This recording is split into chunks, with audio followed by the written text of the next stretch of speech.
अस्सलाम वालेकुम, मेरा नाम अजीज़ अहमद। जैसे कि मैंने लास्ट नाइट जो है ना अपने फेसबुक पेज पे पोस्ट की थी कि मैं सुबह इंटरव्यू करने वाला एक भाई का, जो कि 6 साल में इन्होंने ऑस्ट्रेलिया का पासपोर्ट गेट किया है। तो उनसे पूछते हैं कि इन्होंने पासपोर्ट कैसे लिया और इनकी कंप्लीट जो है ना जर्नी के बारे में पूछेंगे। लेकिन पहले इनका तारुफ मैं खुद ही करवा दूँ।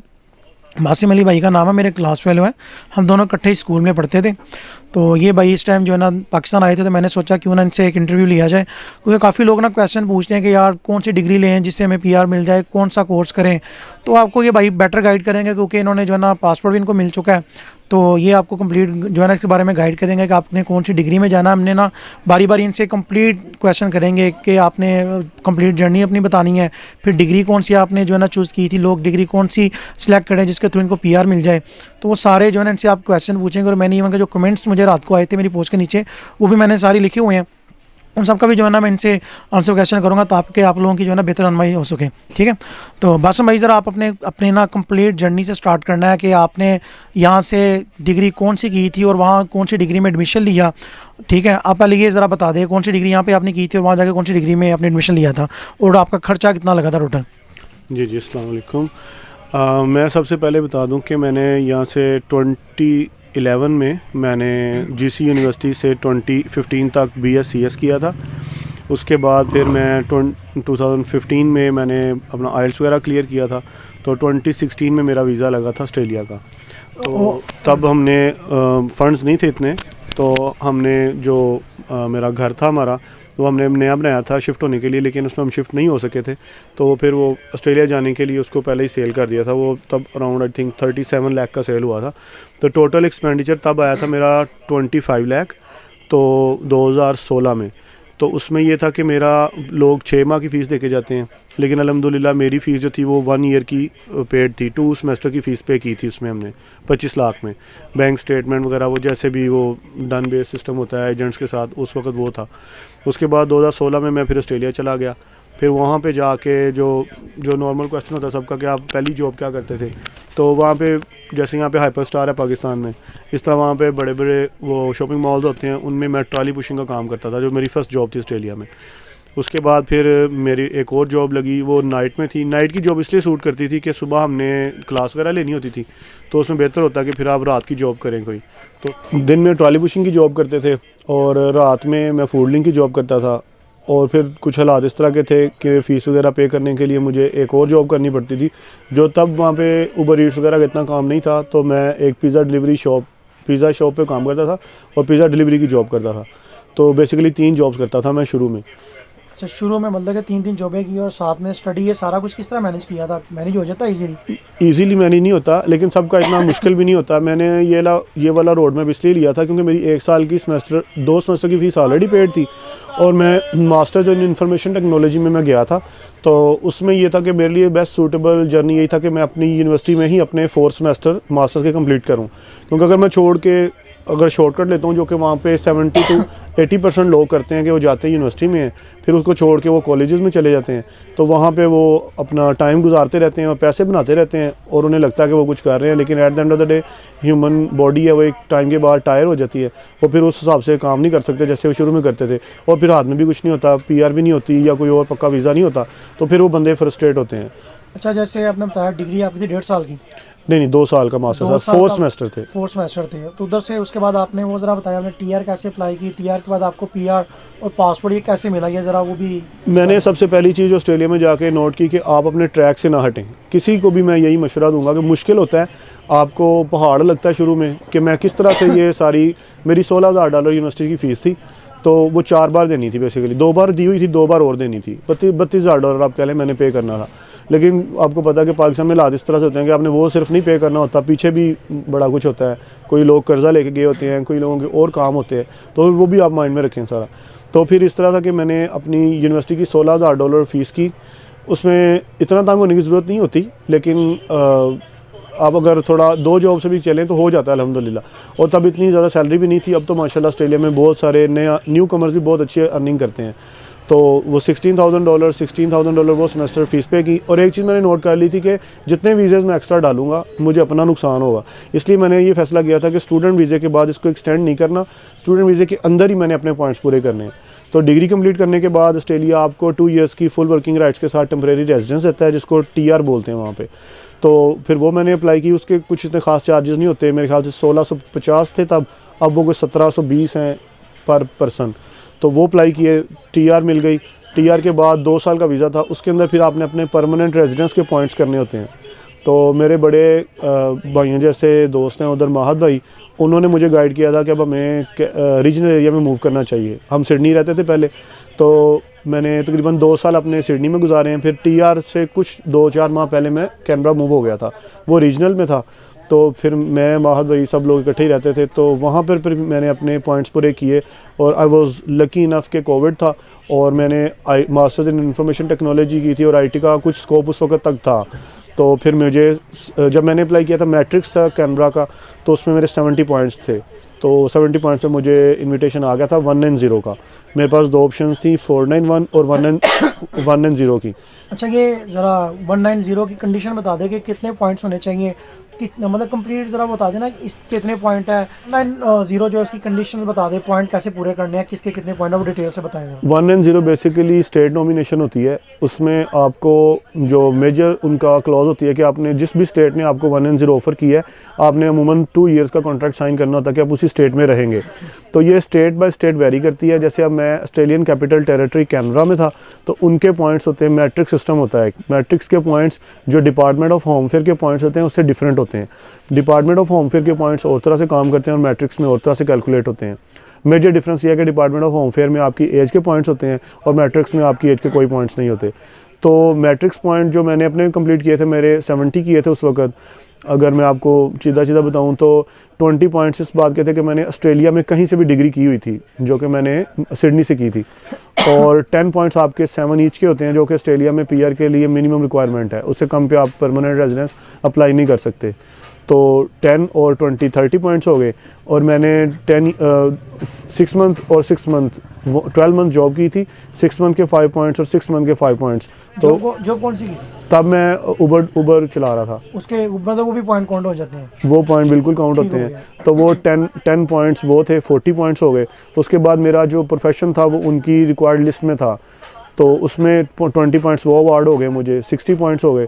प्रोफेशन मतलब हर स्टेट की एक लिस्ट होती है जिसके अंदर उनको रिक्वायर्ड प्रोफेशंस रिक्वायर्ड होते हैं। ठीक है, वो आपकी IT थी, वो IT थी, उनको रिक्वायर्ड थी।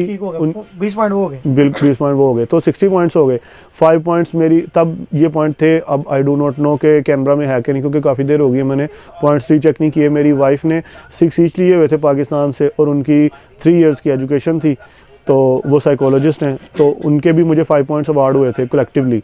तो बाकी 5 पॉइंट्स मैंने भी थे किसी चीज़ के, टोटल 70 थे। तो वो कंप्लीट आपके हो गए 17 थे कैनबरा के? 70 कैनबरा के मैट्रिक्स में। अभी कितने पॉइंट है ये बता सकते हैं? प्लस उसके साथ डिपार्टमेंट ऑफ होम अफेयर के 65 पॉइंट्स पूरे करने होते हैं।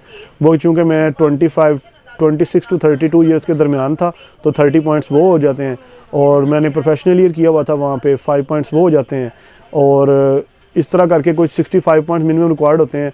और वो सिंगल होने के 10 और शादीशुदा हो तो 5 पॉइंट्स वो मिलते हैं। इस तरह करके उसके 65 पॉइंट्स वो भी पूरे किए थे। तो ओवरऑल ये 70 और 65 पे लॉन्च की थी 190, और अल्हम्दुलिल्लाह मेरी 3 मंथ्स में आ गई थी। मेरी और मेरी वाइफ की कलेक्टिवली इकट्ठी आ गई थी। आपने दोनों के इकट्ठे ही कागज जमा करवाए थे, इकट्ठे ही दोनों की PR आ गई? जी अल्हम्दुलिल्लाह। इनकी आई साथ वाइफ की भी आ गई, उनको भी पासपोर्ट मिल चुका है? उनको पासपोर्ट नहीं मिला। पासपोर्ट मिलने की रिक्वायरमेंट होती है कि आपको एक तो परमानेंट रेजिडेंस हो, दूसरी ऑप्शन होती है और 1 साल गुजर चुका हो। PR के बाद 1 साल के बाद आप पासपोर्ट के लिए या सिटीजनशिप के लिए एलिजिबल होते हैं।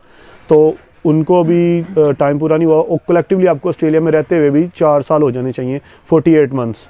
तो उनका भी वो टाइम कंप्लीट नहीं हुआ। तो इंशाल्लाह जैसे ही वो होगा, वो रिक्वायरमेंट के बाद वो डाल सकती हैं। अच्छा, काफ़ी लोगों के ये भी कमेंट्स आते हैं कि वो पूछते हैं कि यार पाकिस्तान से हम जब ऑस्ट्रेलिया अप्लाई करते हैं, कौन सी डिग्री में जाए जहाँ पे हमें जो ना PR मिल जाए, उसका स्कोप अच्छा हो?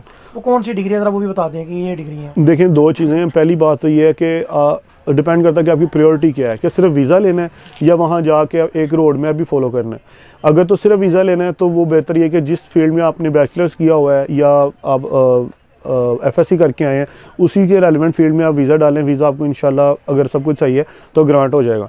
लेकिन अगर आप बात करें वहाँ पर रहने की PR लेने के हवाले से, परमानेंट रेजिडेंस के हवाले से, तो वो डिपेंड करता है कि उस वक्त क्या कौन से प्रोफेशंस इन डिमांड है। जो देखें PR तो देनी है ऑस्ट्रेलिया ने, जो प्रोफेशन उनको रिक्वायर्ड है उसको वो ओपन लिस्ट में रखते हैं, जो रिक्वायर्ड नहीं उनको क्लोज में कर देते हैं। वो मतलब कि ये स्टूडेंट कहाँ चेक कर सकते हैं? इनकी कोई वेबसाइट है कि वहाँ पे देखें कि ये पॉइंट उनको स्किल चाहिए, ये डिमांड में है, ताकि लड़के वो देख के उसी डिग्री के रेलिवेंट होना एडमिशन लें? वो कहाँ पे वो सर्च करें इसको? जी मैं बताता हूँ, जैसे कि रीजनल एरियाज़ होते हैं, जैसे कैनबरा है, जैसे एलिस स्प्रिंग है जहाँ पर बॉबी होता है, इस तरह और भी हैं जैसे डार्विन, टैस्मानिया, ये सारे रीजनल एरियाज़ हैं। इनका पॉइंट सिस्टम अपने अपने होते हैं, उस स्टेट में कौन से बंदों को उनको रिक्वायर्ड है उस हिसाब से वो लिस्ट अपडेट करते हैं, ये रीजन वाइज होती है। लेकिन एक वीज़ा होता है 189 जो 190 से भी थोड़ा ऊपर की क्लास कंसिडर की जाती है। तो 189 में वो आप ऑस्ट्रेलिया की जो डिपार्टमेंट ऑफ होम अफेयर की वेबसाइट है वहाँ से आप इन्फॉर्मेशन ले सकते हैं, और किसी एजेंट से, किसी और थर्ड पार्टी वेबसाइट से इन्फॉर्मेशन लेने से बहुत बेहतर है कि आप डिपार्टमेंट ऑफ होम अफेयर की अपनी वेबसाइट से इन्फॉर्मेशन लें, क्योंकि वो मुस्तनद होती है और वो ऑथेंटिक इन्फॉर्मेशन वहाँ पे प्रोवाइड की जाती है। मेरा जानने वाला होगा, मैं उसको इसकी नहीं दूंगा तरगीब के वो BBA में जाए, क्योंकि जो अकाउंटेंट्स हैं जो अपनी डिग्री कंप्लीट करने के बाद, प्रोफेशनल ईयर करने के बाद, शादी करने के बाद जॉब के पॉइंट्स हाथ में लेके बैठे हुए हैं, उनको भी वो एक्सेप्ट नहीं किया जा रहा, क्योंकि उनके पास इसकी कोई अभी खातर खास सीट्स नहीं है। सप्लाई बहुत ज़्यादा हो चुकी है, डिमांड कम है। बिल्कुल। अभी डिमांड IT की चल रही है, आप IT की तरफ आओ, लेकिन हो सकता है आने वाले वक्तों में इसकी डिमांड चेंज हो जाए। बिल्कुल, आने वाले वक्त जो है मैंने चीज़ नोट की है ऑस्ट्रेलिया में रहते हुए कि अभी आने वाला टाइम ट्रेड कोर्सेज़ का है, क्योंकि ऑस्ट्रेलिया में आपको एक चीज़ समझने की ज़रूरत है कि वहाँ पे स्किल्ड पीपल की शॉर्टेज है। तो जो स्किल्ड पर्सन होते हैं, जैसे कि आपके आदमी को हुनर हो, जैसे कि अब मैंने मास्टर्स ऑफ इंफॉर्मेशन टेक्नोलॉजी की हुई है, लेकिन मैंने अपनी कंपनी जो है वो पेंटिंग में रजिस्टर की है। तो आपने अगर कोई इस हवाले से देखना है तो अब आजकल जो वहाँ पे ट्रेड कोर्सेज़ का बहुत सारा रुझान है, जैसे कि ऑटोमोटिव में बच्चे बहुत सारे एडमिशन ले रहे हैं, या पेंटिंग में एडमिशन ले रहे हैं, या कारपेंटर में एडमिशन ले रहे हैं। तो ये वो चीज़ें हैं जो कि अभी इन डिमांड है। आने वाले वक्त में अल्लाह नोज़ बेटर, लेकिन आप ये मत सोच के कुछ भी छोड़ दें कि यार ये मैंने तो आधी डिग्री कर ली है, अब मैं इसको छोड़ देता हूँ, इसका तो आगे स्कोप नहीं है। नो, ऐसे नहीं होता। आप अपनी डिग्री कंप्लीट करें, या ट्रेड कोर्स है उसको कंप्लीट करें, उसके बाद अपने पॉइंट्स कंप्लीट करें, उसके बाद आप बैठ के देखें अगर आपके पॉइंट्स पूरे हैं और आप उस स्टेट में नॉमिनेट नहीं हो रहे तो मे बी किसी और स्टेट से आपके लिए आसानी आ जाए, आप स्टेट मूव कर लें। और मैंने एक और चीज़ जो देखी है ख़ास तौर पे अपनी ब्राउन कम्युनिटी में, कि ये लोग बड़ी आसानी से, हम लोग स्टेट चेंज करने की तरफ नहीं जाते। और सबसे बड़ी जो इसमें गलत फहमी है वो ये मेलबर्न, सिडनी, इवन के चलो पर तो खैर दूर चला जाता है, ये जो बड़े सिटीज़ हैं इनके अंदर से, मेलबर्न और सिडनी से लोग निकलने के लिए तैयार नहीं है, क्योंकि वहाँ पे उनको देसी खाने मिलते हैं, तंदूर लगे होते हैं, लोग नहीं निकलना चाहते। और नॉर्दर्न टेरिटरी में इसलिए जाते हैं, वहाँ पे अर्निंग कम है, मेन पॉइंट ये है। बिल्कुल। लेकिन अगर आप देखेंगे 2 साल अगर आप सेक्रीफाइस कर भी लेते हैं तो इन अ लॉन्ग रन अगर आपको परमानेंट रेजिडेंस मिल जाएगी, उसके बाद आप ऑस्ट्रेलिया में जहाँ मर्जी जा सकते हैं। जैसे अब मुझे 2021 के 8 जनवरी को परमानेंट रेजिडेंस ग्रांट हुई थी, तो अब जनवरी 2023 में मैं ओवरऑल पूरे ऑस्ट्रेलिया में जहाँ मर्जी मूव करने के लिए एलिजिबल हूँ।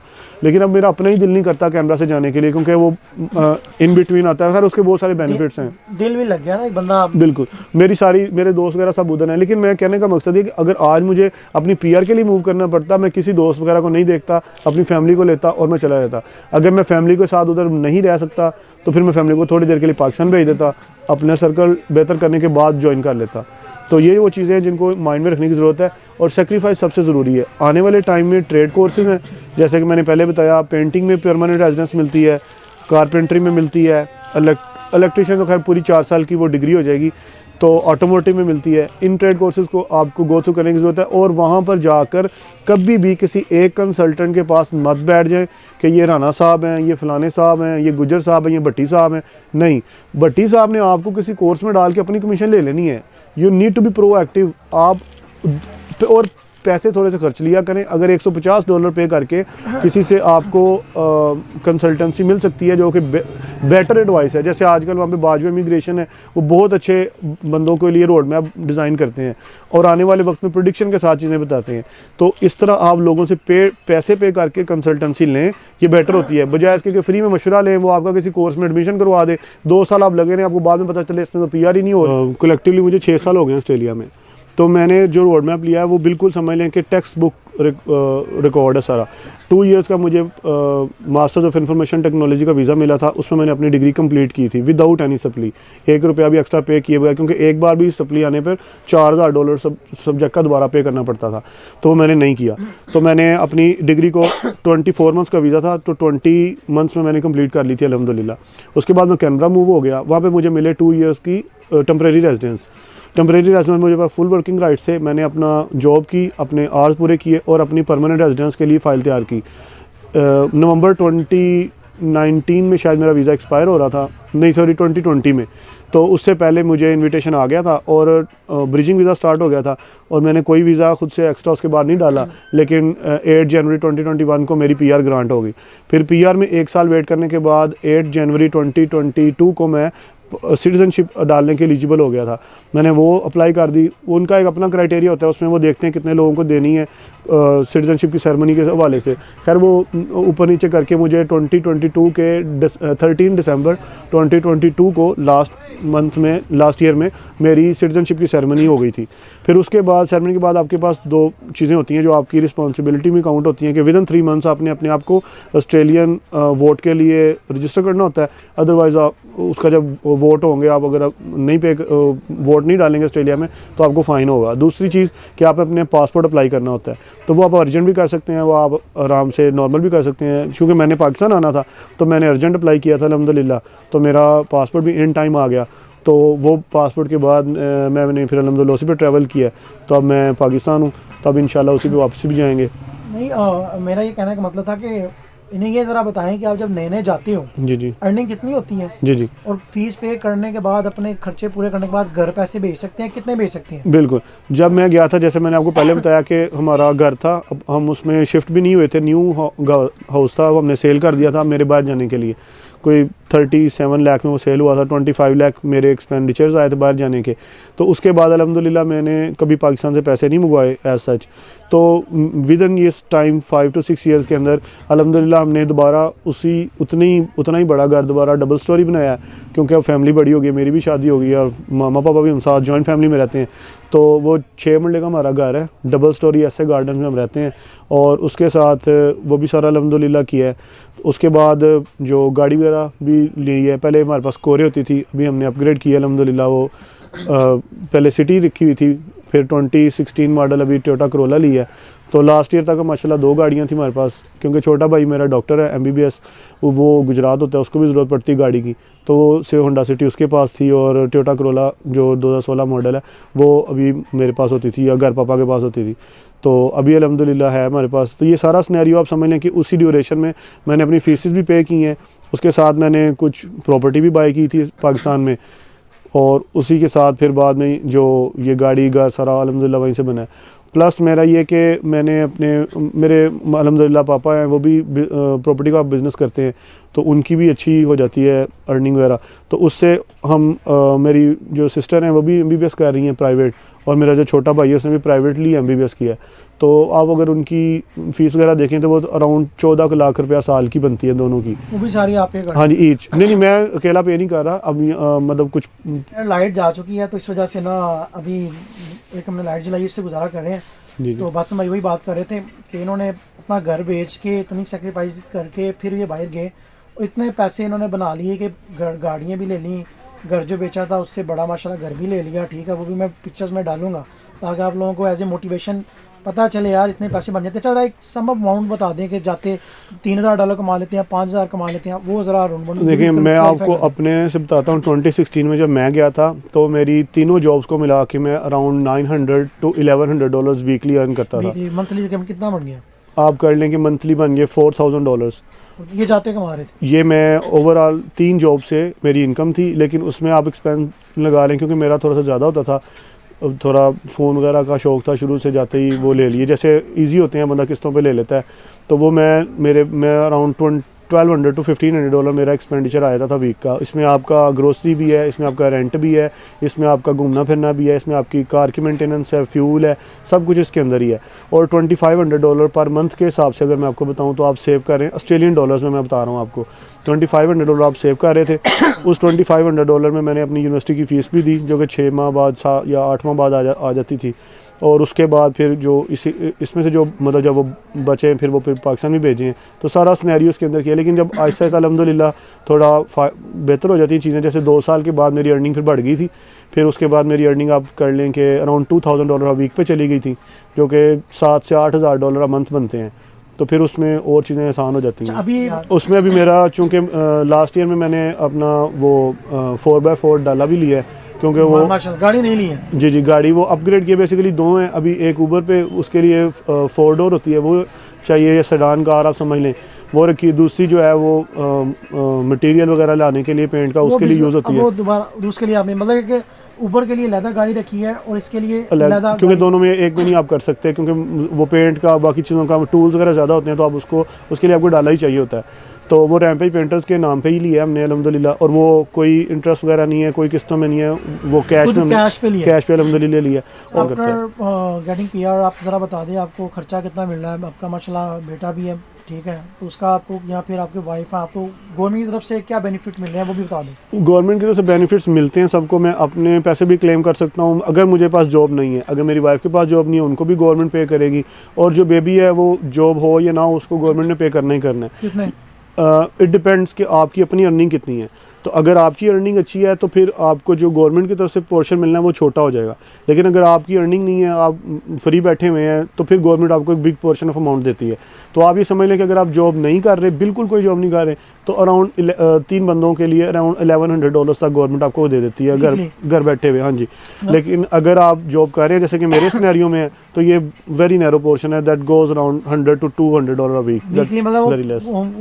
गवर्नमेंट जो है वो स्पॉन्सर करती है बंदों को, जो है ना वो उनकी हेल्प करती है। अगर अनएम्प्लॉयमेंट है और उनको कोई जॉब नहीं मिली वो भी पैसे देंगे और बच्चे का भी खर्चा मिलता है माशाल्लाह। ये पीआर के बाद जो है ना इनको बेनिफिट मिलते हैं। पीआर के जो मेजर बेनिफिट था सबसे पहला वो मेडिकल कार्ड मिलता है। उसमें आपका सर से बालों से पाँव के नाखून तक सब कुछ फ्री है, जस्ट दांत इंक्लूड नहीं होते उसमें।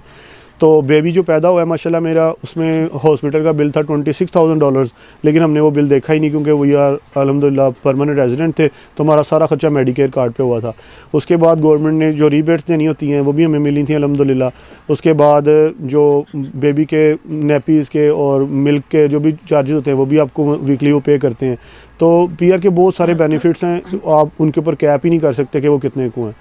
और सबसे बड़ी मेंटल रिलैक्सेशन होती है। फिर पासपोर्ट मिलने के बाद और आसानी हो जाती है कि आपके पास 195 दुनिया में कंट्रीज़ हैं, आप 185 कंट्रीज़ में ऑस्ट्रेलियन पासपोर्ट पे विदाउट एनी वीज़ा जा सकते हैं। 195 कंट्रीज टोटल है और 185 कंट्री अब इनको फ्री हैं, विदाउट टिकट ये जा सकते हैं। टिकट लेनी पड़ेगी, विदाउट वीज़ा जा सकते हैं। सॉरी, विदाउट वीज़ा जा सकते हैं, टिकट लेनी पड़ेगी। Visa on arrival, visa on arrival इनके लिए हो गया। अभी ये आधे घंटे की वीडियो हो गई है, लेकिन ये वीडियो इतनी लंबी बनाने का मकसद ये था कि A to Z मैंने जो मुझे लोग क्वेश्चंस करते थे ना कि जाते खर्चा कितना होता है, कोर्स कौन सा लेना चाहिए, ट्रेड कोर्स कैसा है, ठीक है, पीआर के बाद क्या सिनेरियो है। अब A to Z आधे घंटे की वीडियो हो गया, लेकिन A to Z हर चीज़ मैंने इनसे पूछ के आपको बता दी है, तो आपको जो ना बेहतर रहनुमाई हो सके। अब मैंने भी इनको बोला कि जो ना प्रॉपर ये वीडियोस वगैरह बनाया करें अपने बिजनेस के ऊपर ना। शर्माते हैं, कहते नहीं शर्माने वाली कोई बात नहीं। आप बनाओ, आपका बिजनेस की एडवर्टाइजमेंट भी होगी, दूसरा आपकी फैन फॉलोइंग होगी, ठीक है। अभी ये हमारी वीडियो लोगों तक जा रही है, लोगों की जो है ना इसमें हेल्प भी होती है। अब इतनी लंबी वीडियो बनाने का मकसद ये था ताकि आप लोगों की जो ना हेल्प आउट हो सके। जो लोग जा रहे हैं वो ये वीडियो देख के वो पीआर की तरफ जाएं, बजाय इसके घर पैसे भेजें, घर पैसे भेज के प्रॉपर्टी बनाते हैं और पाकिस्तान आ जाते हैं, और जो अब आपको वहाँ पे बेनिफिट मिलते हैं पाकिस्तान में कभी नहीं मिलेंगे, वो आप बेनिफिट से महरूम हो जाते हैं, ठीक है। वीडियो थोड़ी लंबी हो गई है तो उसके लिए ज़रा माजरत है, लेकिन आई होप कि आप लोगों को आपके जितने भी क्वेश्चन थे उनके सारे जो है ना जवाब मिल चुके होंगे। और बात इसमें सॉरी ऐड कर दूं कि जब मेरी अब अल्हम्दुलिल्लाह सिटीजनशिप सेरेमनी हो गई है, अब मैं वहाँ ऑस्ट्रेलियन डिग्री होल्डर भी हूँ, पासपोर्ट होल्डर भी हूँ, मेरी सिक्योरिटी क्लियरेंस वगैरह बड़ी आसानी से हो सकती है, तो मैं किसी भी जॉब के लिए वहाँ पे एलिजिबल हूँ। लेकिन जॉब अब समझ लें मेरी अपनी प्रायोरिटी नहीं है, क्योंकि जॉब में आपको जो स्टार्टिंग सैलरी है वो ऑस्ट्रेलियन डॉलर में बताऊँ तो $60,000 एनुअल पैकेज के हिसाब से मिलती है। वीकली मंथली बनगी $5,000 नहीं, सारा नहीं होता क्योंकि उसमें टैक्स भी कटने हैं अभी आपका। वो मतलब वो तो 3 तक बन जाएगी। वो आप कर लें कि $600 to $800 अ वीक आप टेक अवे करते हैं वीकली। तो उसकी निस्बत अगर आप अपना बिज़नेस देखें तो ऑन एवरेज कलेक्टिवली अगर आप देखें तो ये 300 to 500,000 डॉलर का एनुअल आप टर्नओवर करते हैं। चाहे उसमें टेक अवे कम होता है, मतलब वो उतना तो नहीं होगा, एक्सपेंडिचर्स आपने निकालने हैं अभी, लेकिन फिर भी at the end of the day आपकी कंपनी के नाम पे इतना बिजनेस तो हुआ है। तो क्योंकि वो कह रहे हैं कि जॉब से बिजनेस स्टिल बेटर है। बिल्कुल ठीक हो गया।